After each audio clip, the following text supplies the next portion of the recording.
right? Since we're sharing knots, Jennifer, I've got one for you. It's called the nail knot. Here, why don't you take this if you would, and let me borrow that stick there that I handed you. This is just a regular stick off a tree. I don't have a nail with me, but the idea of the stick is actually to hold it open so we can rethread the line through it. The idea of this knot is actually to tie the leader line onto the main line. It's a real aerodynamic knot, so it flies through the air. Also, it kind of looks like the regular line, so it doesn't scare the fish away so much. What we're going to do is wrap it over, and we're going to leave us a fair-sized tail. Now we're going to start wrapping back down towards the end of the main line and right over the top of the knot. We're going to do that 5 times. So there's 1, 2, 3, 4, 5. And then on this one, what we're going to do is start to get it through, or if you can't there, what you can do is you can just carefully pull out your nail, and when you pull that out, it'll leave a little spot underneath that you can thread it through. Now some people actually thread a straw through there and stick it partway through the straw and then pull the straw out so they can get it out. You notice how that comes under there?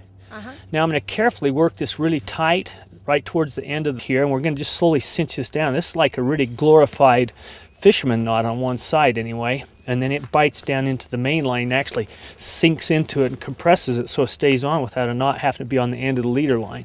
But as you can notice, that's pretty aerodynamic now, and we can get out our clippers and clip off the tail, and makes a pretty good little knot. It looks real nice. Thanks for showing me that, Doug. You bet.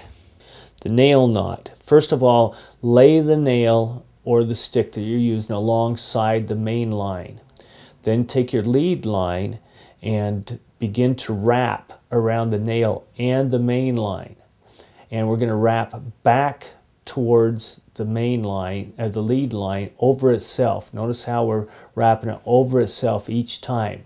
We need to do this at least 5 times now, and each time progressively move further towards the lead end of it.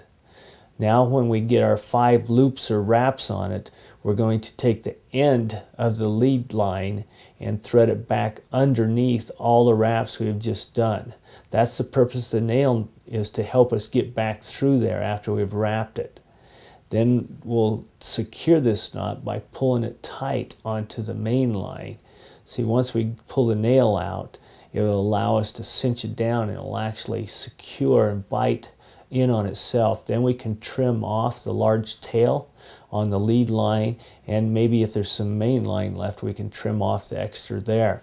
Make sure it's good and snug and it's evenly pulled tight so that it stays on there. That's very important.